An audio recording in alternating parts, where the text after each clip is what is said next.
Quand on touche à toute l'histoire du lait dans les écoles, c'est comme, il n'y a aucun produit, aucune publicité qui est permis à l'école. On ne verra pas des posters de McDonald's dans les écoles, je pense pas en tout cas. Mais par contre, on voit des posters de produits laitiers. On se dit pourquoi? Comment c'est qu'eux ont cette permission-là? Pourquoi des posters de crème? J'ai vu des posters de crème à l'école, des posters de fromage, des posters de lait. Pourquoi on permet la promotion des produits laitiers et qu'on ne permet pas, par exemple, pourquoi on ne fait pas de la promotion pour, à ce moment-là, les boissons de soya? Est-ce que c'est parce qu'on veut s'assurer que les jeunes aient du calcium dans leur alimentation? Le calcium se retrouve bien ailleurs. Qu'est-ce qui fait qu'on donne du lait à l'école? C'est très pernicieux parce qu'en donnant du lait à l'école, c'est un lieu d'apprentissage, on enseigne à nos jeunes qui vont devenir, dans le fond, la société future. Donc, lorsqu'on donne quelque chose à l'école, c'est comme on approuve ce qu'on donne. Tu sais, c'est comme ce qu'on donne à l'enfant. L'enfant va dire « Ah, on veut ce qu'il y a de mieux pour moi, donc on me donne le meilleur aliment pour moi. » Donc, l'enfant dit « Si mon professeur me donne du lait, ça doit être parce que c'est bon pour moi. » Donc, c'est toute la connotation que le lait est précieux, est essentiel. Ce qui est tout à fait faux.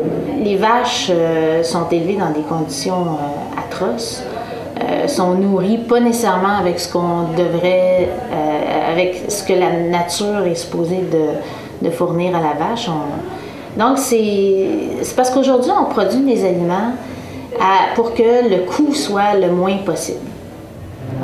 Donc ça veut dire qu'on va donner à des animaux des grains alors que dans le fond ils devraient plutôt manger de l'herbe.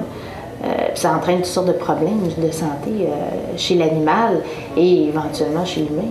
On est peu soucieux de la qualité de ce qu'on donne comme nourriture aux enfants. Le sucre, là, quand les jeunes prennent des boissons gazeuses, quand les jeunes prennent des slushs, quand ils prennent des boissons au lieu d'un jus à la limite, ils mangent du sucre, du colorant et de l'eau. Et ça, au lieu de les nourrir, ça les dénourrit. C'est de la dénutrition, parce que le sucre n'amène aucune valeur nutritive. Donc, un enfant qui est en pleine croissance ne peut pas se permettre de se dénourrir. Il va affecter sa croissance, va affecter quelque chose dans son corps. Le sucralose a passé. Sucre blanc mélangé avec du chlore. Le fructose, que partout, les yogourts qu'on donne à l'école, sucrés avec quoi? Fructose. Donc, le fructose, c'est quoi? C'est du sucre qui vient du sirop de maïs, modifié génétiquement. Et le fructose amène aucun effet de satiété, donc ça favorise la surconsommation, donc l'obésité.